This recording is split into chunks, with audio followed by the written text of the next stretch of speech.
Has pasado años creyendo que conocías a alguien solo para descubrir, de repente, que todo puede cambiar con una frase. Ella me hace sentir viva, fue lo que él dijo. Y en ese instante, mis 36 años a su lado se convirtieron en silencio. Pero lo que más me dolió no fue el abandono, fue la certeza de que había algo que yo no estaba viendo.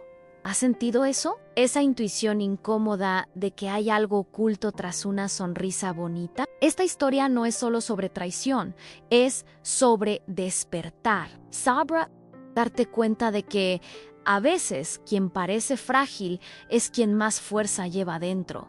Y quien parece verdadero puede estar jugando contigo. Me llamo Almudena Herrera. Tengo 58 años y vivo en Sevilla, en un apartamento pequeño con vistas al río Guadalquivir. Soy enfermera jubilada. Trabajé 34 años en guardias nocturnas en un hospital público, cuidando a ancianos que la mayoría ya había olvidado. Nunca tuve hijos, por mutuo acuerdo con mi marido, Ernesto. Y durante mucho tiempo pensé que nuestra vida sencilla era más que suficiente. Siempre fui discreta, de esas personas que prefieren el fondo de la sala a los focos. Y eso nunca me molestó. Hasta aquel día, aquella mañana, 17 de mayo de 2023, me desperté como siempre a las 6:15, preparé mi café con leche tibia, puse la tetera de hierro heredada de mi madre al fuego bajo y salí a regar las plantas de la terraza. La lavanda empezaba a florecer y las begonias adquirían un tono rosado que me hizo sonreír sola. Me gusta la soledad de las mañanas, el sonido lejano de las calles despertando, el silencio de la casa. Ernesto aún dormí, a menos se homo siempre. Él odia madrugar desde que se jubiló, y yo aprendí a respetar su tiempo. O quizá aprendí a acostumbrarme demasiado a su silencio. Mientras él dormía, preparé tostadas con aceite y tomate.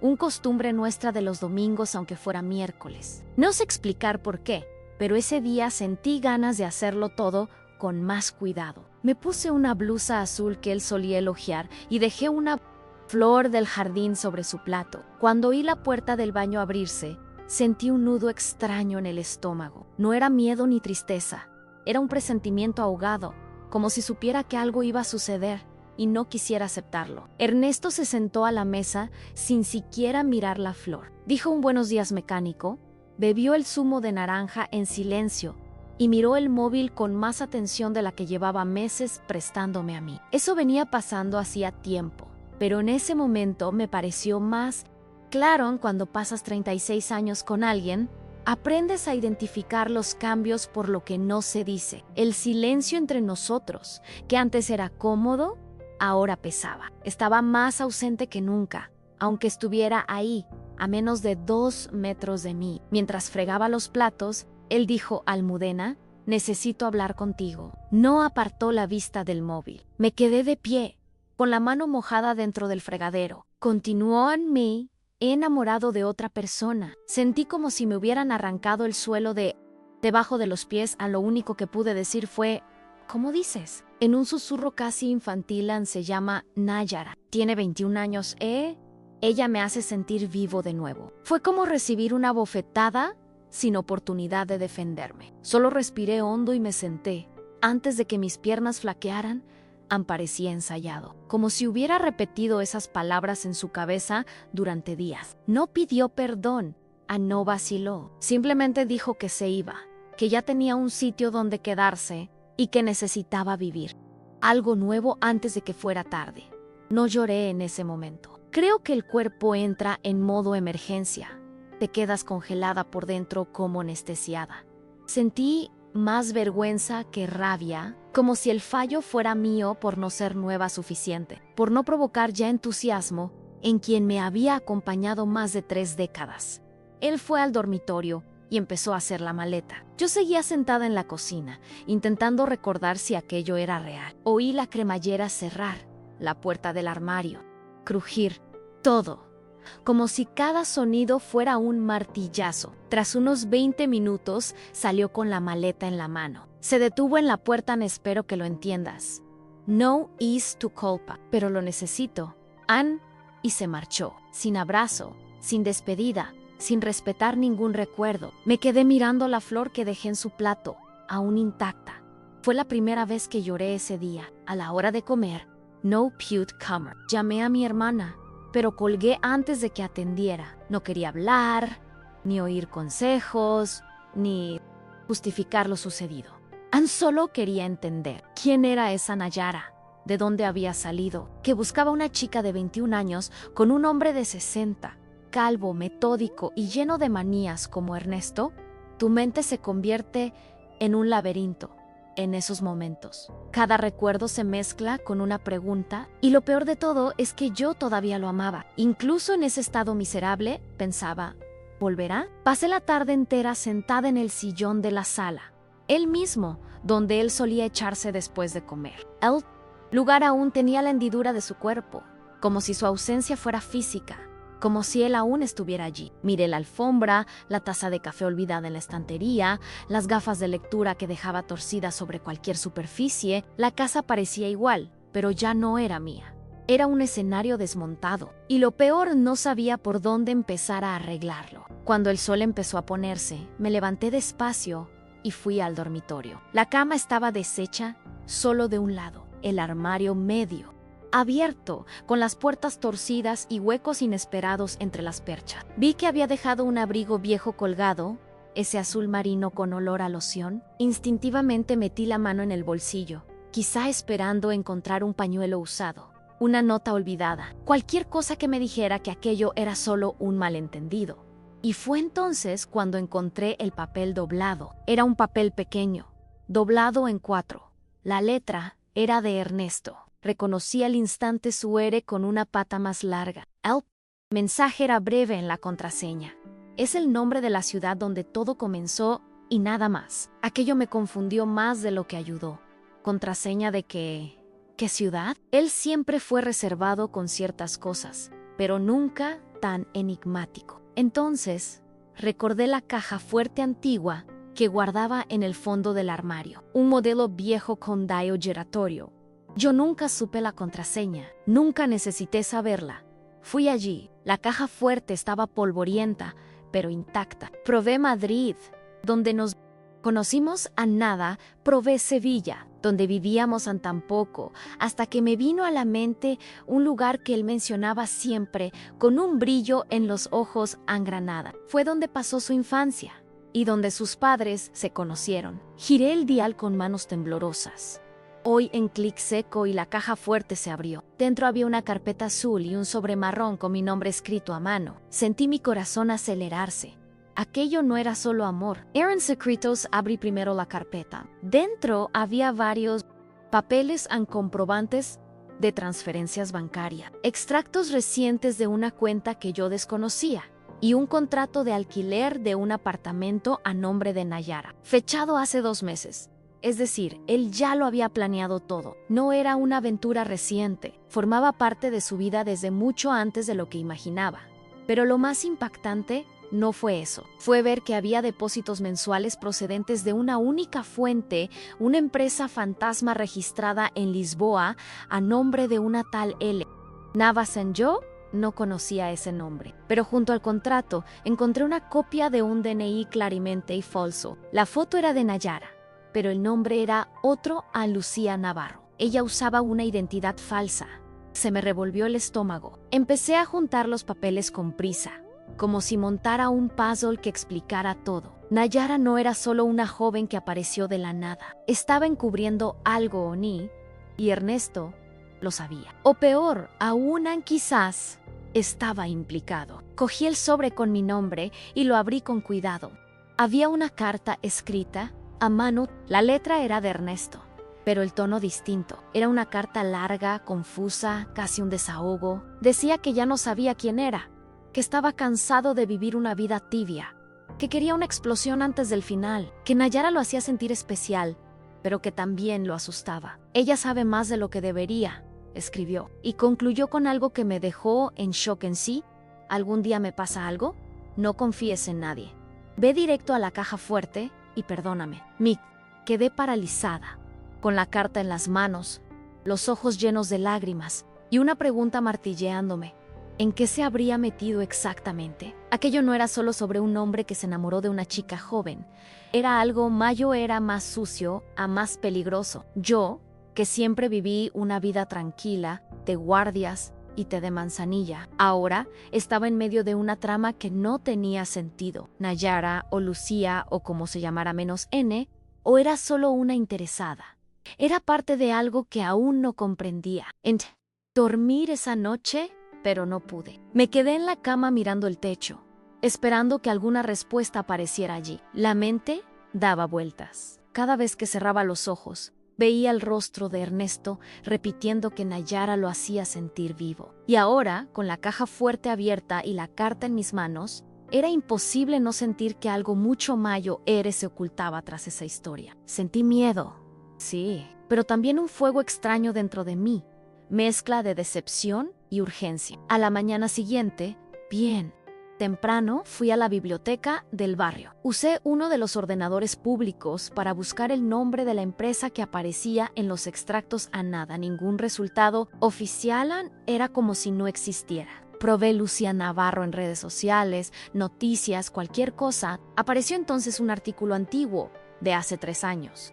De un pueblo cerca de Málaga. Una joven implicada en un escándalo de estafa sentimental contra un empresario jubilado. La foto era borrosa, pero reconocería esa mirada en cualquier parte. Era ella.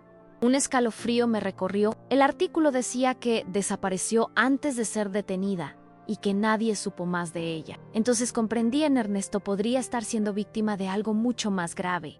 No era solo seducción, era un timo, quizá planificado durante meses o años. La Nayara de mi marido era en realidad una prófuga de la justicia con otro nombre, otro rostro y un historial que haría huir a cualquiera. Él había caído como un niño ciego por el deseo de Rimp. Mi corazón dolía por él, incluso después de lo que me hizo. Tuve ganas de llamarlo, gritarle, preguntarle, echarle todo en cara, pero me contuve. Volví a casa con un propósito más claro en entender que sabía él en sí estaba enamorado o implicado. Si corría peligro o era cómplice. Abrí su armario como quien abre el alma de alguien. Todo lo que quedaba de él allí eran restos en un libro doblado en la página 84, una corbata manchada de vino, una entrada de cine de hace 2 meses. Detrás de la balda superior encontré otra pista en un pendrive negro sin identificación. Conecté el pendrive al ordenador y mi corazón casi se detuvo. Había una sola carpeta, protegida con contraseña. Probé Nayara, Lucía, hasta mi propio nombre a nadan, pero tras un rato mirando la pantalla, recordé algo que él siempre decía. A la respuesta está donde menos espera. Tecleé Begonia, el nombre de nuestra primera planta juntos y una de las pocas que le gustaba cuidar conmigo. Y la carpeta se abrió. Varios documentos escaneados, copias de correos, conversaciones guardadas. Era un dossier. Los mensajes entre él y Nayara, o Lucy, a menos M, mostraban una relación extraña. Ella lo adulaba. Decía que quería huir con él, pero a ratos exigía sumas de dinero con frialdad, presionándolo para cortar lazos conmigo. En uno de los mensajes decían: sí, no arreglas esto con la vieja.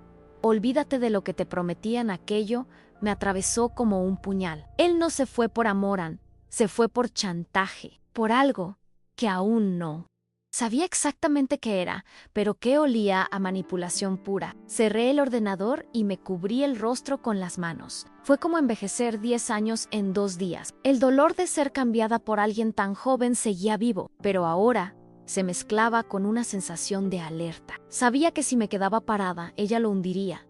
Llamé a mi hermana y le pedí quedarse en su casa esa noche. Le dije que necesitaba pensar y no quería estar sola por si ocurría algo peor. Antes de salir, copié todo. Nota, carta, extractos. Dejé un sobre con todo dentro del cajón de mi mesita por precaución. Cerré las ventanas, apagué el gas y salí con una mochila a la espalda como si huyera de mi propia vida. Cuando llegué a casa de mi hermana, ella me miró asombrada. «Estás blanca como un papel», dijo. «Yo solo contest. Él se metió en algo feo y necesito descubrir qué es. No quiero convertirme en otro nombre olvidado en alguien más historia». A la mañana siguiente, desperté en su casa con los ojos pesados y la mente llena de cada detalle de esa historia. Apenas pude tomar el café que ella preparó, la mente estaba ocupada. ¿Cómo puede alguien convivir tanto tiempo con alguien y no ver que se dirigía hacia el abismo? Ernesto siempre fue metódico, correcto, casi quisquilloso, y ahora estaba enredado con una mujer de identidad falsa que tramaba estafas. No encajaban las piezas. Tomé el metro hacia el centro y fui a la comisaría más cercana. No quería denunciar aún, solo quería saber si había registros recientes sobre Lucía Navarro. Esperé más de una hora hasta que un agente joven me atendió. Cuando dije el nombre, frunció el ceño. Aparece en un parte antiguo, pero sin seguimiento. Está archivado, dijo. Pregunté si podía acceder a más información, pero respondió no sin una denuncia formal. Señora, volví a casa con los hombros más pesados que al salir. Me senté sola en la sala y contemplé la foto de nuestra boda en la estantería. Yo sonreía con un vestido sencillo y flores. En el pelo, él sonreía tímido, genuino. Me quedé mirándola como buscando pistas en el pasado. ¿Cuándo empezamos a perdernos? ¿Cuándo dejamos de vernos de verdad? Quizá él llevaba tiempo ausentándose. Solo faltaba alguien que tirara de la cuerda. Mientras repasaba los papeles por enésima vez, noté un garabato a lápiz al dorso de uno de los extractos Almacén 7, Triana. Aquello encendió una chispa. Triana era el barrio que figuraba en el contrato de alquiler de Nayara, uno de los más antiguos de la ciudad, con calles estrechas, naves viejas y talleres familiares. Saqué el móvil, busqué en el mapa y hallé un conjunto de almacenes numerados allí. Algo dentro de mí dijo en B. No lo pensé más, me puse el abrigo y me dirigí al lugar. Llegué al atardecer, el aire estaba seco, olía a madera vieja, pintura y grasa. Caminé entre los galpones buscando el número 7A cuando lo encontré. Estaba cerrado, pero había una ventana lateral cubierta por una cortina negra. Miré por una rendija lo que vi. Me heló la sangre. Allí dentro estaba Ernesto, sentado en una silla, cabizbajo, mientras Nayara hablaba por teléfono paseándose nerviosa. Él parecía derrotado. No supe si llamar a la puerta, a la policía o huir. Mis pies parecían pegados al suelo. Vi cuando ella colgó y arrojó algo sobre la mesa, parecía dinero o documentos. Él no reaccionó, solo movía la cabeza lentamente, sin fuerzas. Entonces comprendí ni él no estaba allí por elección. Lo tenían prisionero emocionalmente manipulado, quizás. Era como ver a alguien a quien amas encerrado en una jaula invisible. Volví a casa con las piernas temblando. No pude. Me senté en las escaleras del edificio y lloré abrazándome a mí misma. Sentí un desamparo desconocido. Ni en las guardias más duras, ni al perder a mis padres, ni en las crisis de mi matrimonio. Era el dolor de darme cuenta de que, pese a todo, aún me importaba y quería protegerlo, aún después de sentirme descartada. Y allí nació una decisión. Pence and la ciudad, unos días. Pero cuanto más pensaba, más sentía que no podía abandonar esa historia. No por orgullo, sino porque algo me decía que Ernesto corría un peligro real y que, a pesar de haberme hecho daño, necesitaba a alguien que viera más allá del resentimiento. Decidí volver al galpón al día siguiente, pero esta vez llevaría algo mi grabadora de enfermera de bolsillo. Vieja, pero perfecta. A la mañana siguiente, vestí ropa neutra, recagué el pelo, me puse gafas de sol y escondí la grabadora en el bolso. Al llegar frente al galpón, esperé al otro lado de la calle fingiendo leer un periódico viejo de la cafetería. Pasaron más de 2 horas. Nayara salió, arreglada, con carpeta negra, caminando deprisa. Saqué el móvil y tomé una foto de ella desde lejos. Necesitaba pruebas. Cuando dobló la esquina, crucé y me acerqué a la ventana. Esta vez pude escuchar claramente.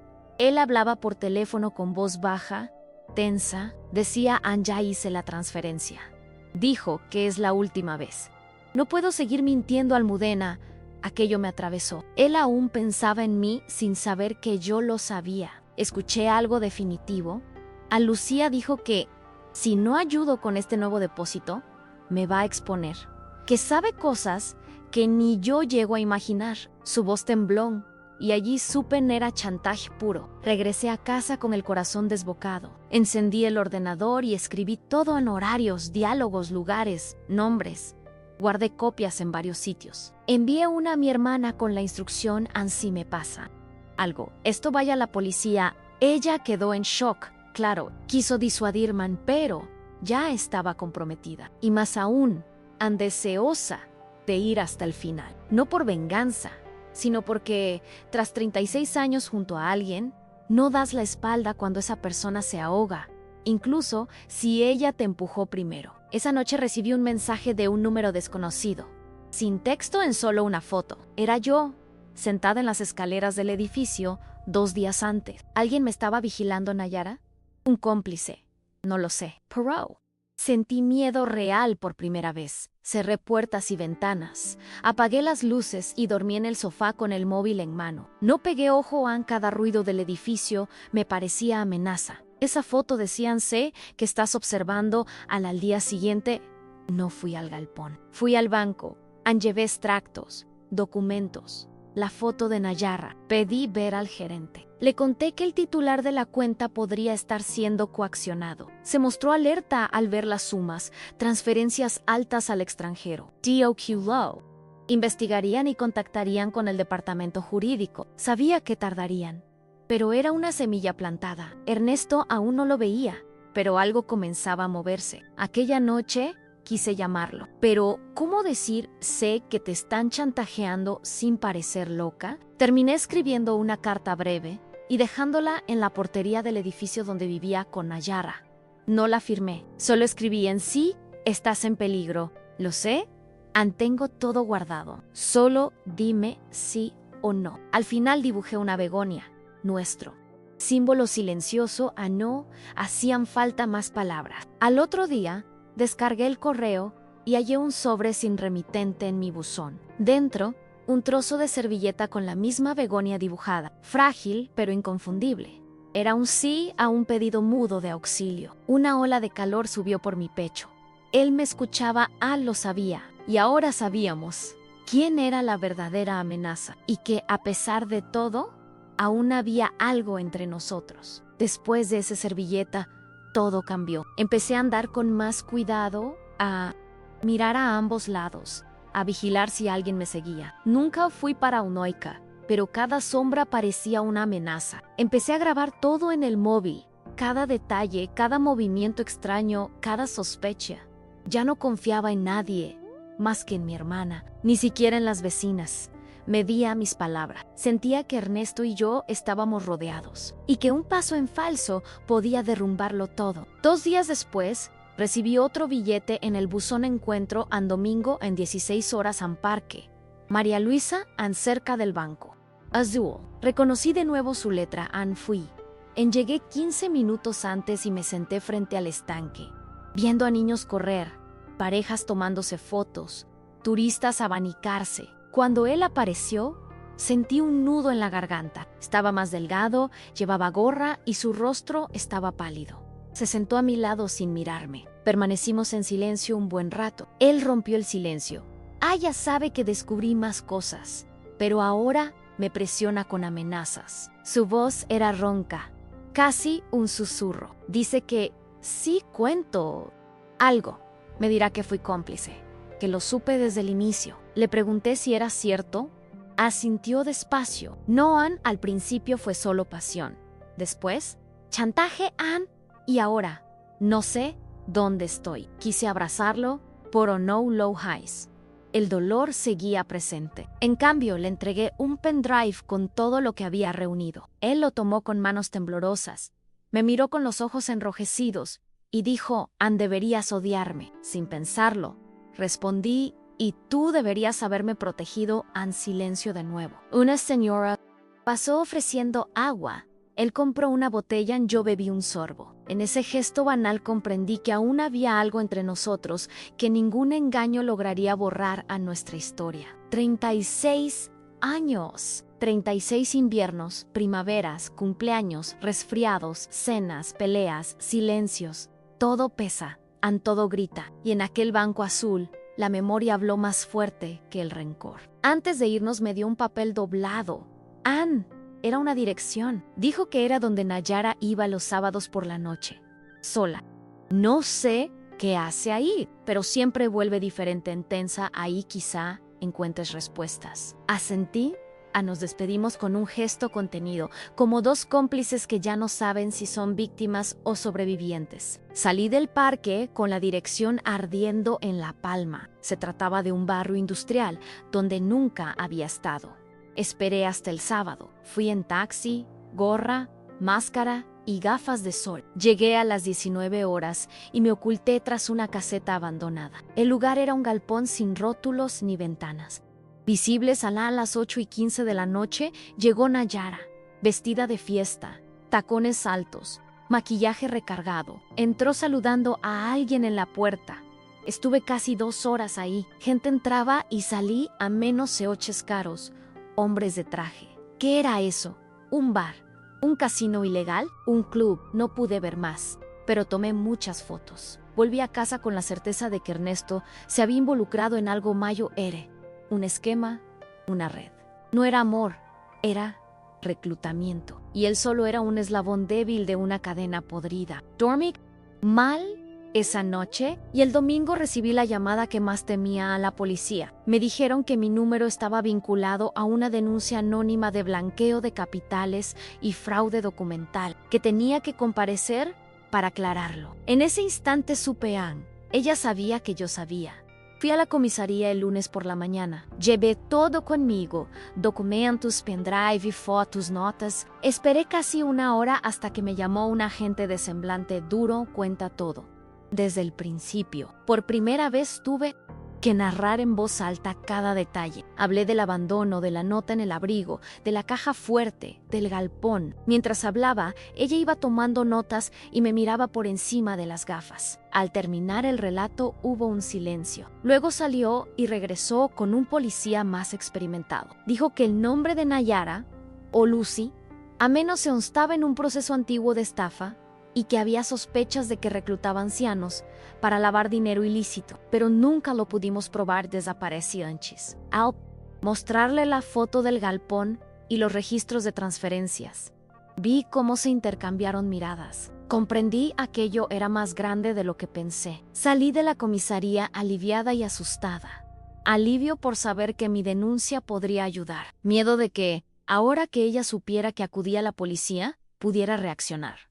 Volví a casa y encontré la puerta entreabierta. El corazón me latió con fuerza. Entré despacio. Cogí unas tijeras en la cocina. La casa estaba revuelta a menos cajones abiertos, papeles tirados, ropa fuera de sitio. Alguien había estado allí. No robaron nada de valor. Solo dejaron claro: Ann, sabemos dónde vives. Me senté en el sofá sofocada.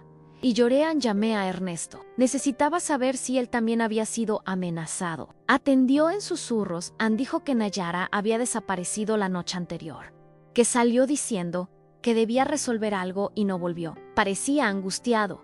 Ella revolvió mis cosas, se llevó mis documentos.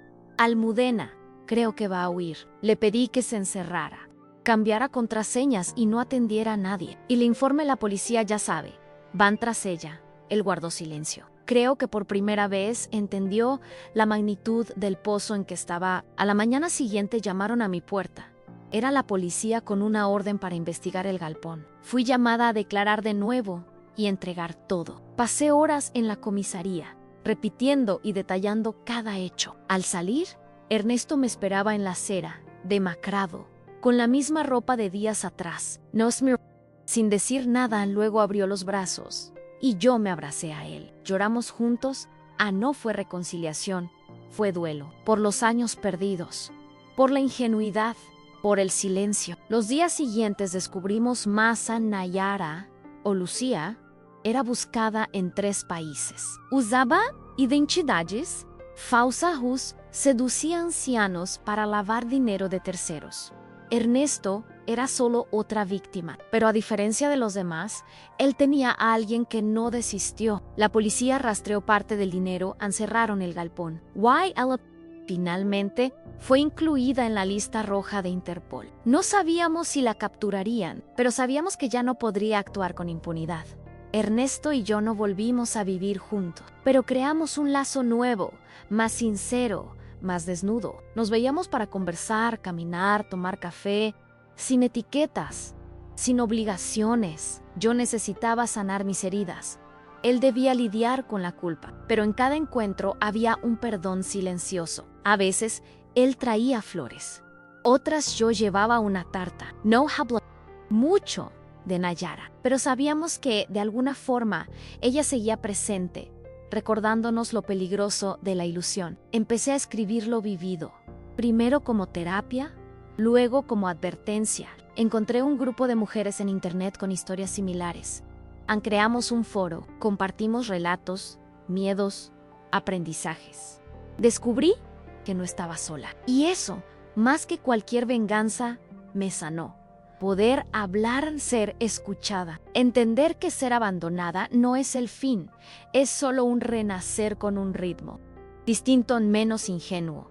Quizá, pero más verdadero. También volví a caminar cada día, no por salud, sino para sentir que la ciudad aún me pertenecía. Recorría calles que compartí con él, pero ahora con otra mirada de superviviente. El banco azul del parque, donde me dio la dirección del galpón, se convirtió en mi punto de reinicio. Me siento allí con un libro o simplemente observo a la gente. Parejas discutiendo, adolescentes riendo, todo sigue, y eso me recuerda que yo también puedo seguir. Ernesto poco a poco volvió así, buscó ayuda psicológica, cuidó su alimentación, volvió al club de ajedrez que abandonó años atrás. Nunca me pidió perdón con palabras, pero sus actos hablaron más que 1000 cartas. Cuando dejó una begonia en mi puerta, entendí su forma de decir sé lo que hice, y trato de ser mejor. Me conmovió profundamente. Lo más difícil fue enfrentar el juicio de los demás. Vecinos comentaban, Anella fue ingenua. ¿Cómo no se dio cuenta antes? Todos los hombres son iguales, Sam, pero yo no rebatí. Quien no vivió, no entiende. Quien nunca sintió el suelo desvanecerse, no sabe lo que es aprender a caminar de nuevo. Aprendí a silenciarme, a protegerme, a no dejar que las opiniones ajenas invadan el espacio que tardé meses en reconstruir. Una vecina, doña Rosa, me preguntó si volvería con Ernesto si él lo pidiera. Respondí con una pequeña sonrisa no se vuelve al lugar donde uno se perdió. Se crean caminos nuevos y eso hemos hecho, caminos nuevos. Tranquilos y recuerdos que ahora duelen menos, con la certeza de que no todo renacer requiere grandeza. A veces basta con honestidad, con silencio, con respeto hacia el dolor del otro. Para mí, eso es mucho. Con el paso del tiempo aún vuelven escenas como un filme, sobre todo de noche, cuando la casa está demasiado silenciosa y escucho algún ruido lejano. Recuerdo los días en que creí que Nayara me seguía, los billetes, la invasión al apartamento, pero ahora esos pensamientos ya no me dominan. Son solo recuerdos, y cada recuerdo duele menos cuando entiendes que sobreviviste primero. Y yo sobreviví. Un día recibí un correo de la policía. Decían que Nayara, o Lucía, había sido vista en Portugal y estaban tras ella. No perió nada, solo avanzaban. Guardé silencio unos minutos. Luego borré el correo, ya no era asunto mío. Hice lo que pude, dije lo que sabía, entregué lo correcto. Ahora dependía de ellos. Nayara pagará sus actos, de eso no dudo, pero yo ya no cargo el peso de buscar justicia. Por mi cuenta, mi parte en esta historia terminó. Guardé las copias en una caja azul con un elástico. Ya no la miro, pero la dejo como recordatorio de la mujer que fui, del dolor que sentí y de la fuerza que descubrí, para que un día, si alguien pregunta por qué aún creo que vale la pena amar tras tanta decepción, pueda mostrar mi historia. Porque amar no garantiza reciprocidad, pero siempre es señal de humanidad. ¿Y yo elijo seguir siendo humana? Quizá eso moleste a quien destruye a otros con mentiras y chantajes, comprobar que, al final, quien permanece de pie es quien no perdió su esencia. Ese verano decidí hacer algo simbólico. Fui a Granada, donde Ernesto pasó la infancia, donde decía que el aire olía a jazmín y pan fresco. Fui sola, sin avisar. Fue un viaje breve, 2 días, pero para mí fue una travesía. Caminé por el Albaicín, me senté en un banco de piedra frente a la Alhambra y dejé que el viento se llevara algunas páginas de su carta. La rasgué y solté al aire. No por rabia, sino por liberación. Al volver a Sevilla me sentí más ligera. Aquel viaje fue mi forma de decirme: hiciste todo lo posible. El dolor no desaparece, solo cambia de lugar. Se convierte en una cicatriz interna que a veces pica o molesta, pero ya no sangra. Volví a dormir bien al cocinar. Volvió a darme placer. Regresé al club de lectura de la biblioteca y hasta compartí mi historia, a menos sean nombres cambiados, claro. Algunas mujeres lloraron, otras se levantaron y me abrazaron. Contaste lo que yo no tuve valor de decir. Eso me conmovió. A veces la voz de una salva muchas. También empecé a ofrecerme como voluntaria en un centro de apoyo a mujeres en vulnerabilidad emocional. Llevo té, escucho historias, a veces solo guardo silencio y doy compañía. Me hace bien. Pork say Q, en algún lugar, una mujer que llora recordará que hay salida y que la vida sigue tras el dolor. Ernesto una vez me dijo que se sentía demasiado viejo para empezar de nuevo, que Nayara era su ventana a lo que dejó de vivir. Lo entendí. No lo justifiqué, pero comprendí. Todos miramos atrás y sentimos que olvidamos algo por vivir. La diferencia está en qué hacemos con ese vacío. Yo también sentí eso, pero en lugar de huir, decidí llenar lo que faltaba con verdad, y eso hoy me da paz. El mayor giro de mi vida no fue que me dejara, fue que me reencontré. Me miré al espejo y reconocí a una mujer entera, con arrugas, historia, pérdidas. Pero si tú lees esto y aún te sientes hecha pedazos, confía en mí, no será así para siempre. Los pedazos vuelven a encajar, uno a uno, y cuando menos lo esperes, descubrirás que eres otra. Y que esta versión nueva ya no acepta migajas. Otro día encontré una foto antigua dentro de un libro de recetas. Él con esa camisa estampada que tanto odiaba, yo con un sombrero gigante y una sonrisa torcida. Me quedé mirándola intentando recordar lo que sentía aquel día, cuando no había secretos ni cofres, solo la vida sucediendo. Guardé la foto con cariño, pero en otro lugar en la caja de lo que sobrevivió. Los objetos antes de él ahora son cosa. Lo que fue nosotros se convirtió en yo. Es extraño, pero liberador. La casa dejó de ser un altar de lo perdido y se volvió el espacio donde construyo quién soy. Hoy, cuando pienso en él, ya no lo veo como mi marido, sino como alguien que formó parte de mi historia. Y eso me alivia, porque la herida, por profunda que sea, no es el fin de la narrativa, es solo una coma, un guión, el punto final. Lo pongo yo, cuando quiera. Recuperar el gusto por mí misma fue un proceso lento. Al principio solo me veía como la mujer que fue dejada. Poco a poco vi a la mujer que tuvo la valentía de buscar la verdad y aprendió a amarse sin buscar aprobación externa. Convertí el dolor en impulso. Mi rutina ahora es ligera en café, plantas y escritura. Recibo amigas en casa. Reímos, hablamos de libros, películas y, claro, de hombres, pero desde la madurez. ¿Quién necesita a alguien para sentirse completo? Guacha. No soy media de nadie. Si llega alguien que aporte, no que tape huecos. La soledad se volvió comodidad, la paz, prioridad. Él me preguntó una vez si lo había perdonado. Respondí que perdonar no es olvidar ni aprobar, es no dejar que eso me defina. Sí, lo perdoné, no cargo rencor, solo lección al oírlo. Él lloró y en ese momento cerramos un ciclo, no un final feliz de novela, un cierre digno. Y eso, después de todo, fue más de lo que esperaba. A veces veo parejas mayores en la calle y pienso que soñé. Imaginaba envejecer junto a alguien, compartir medicinas, pasear de la mano, reír de los olvidos. Creí que perdí todo eso.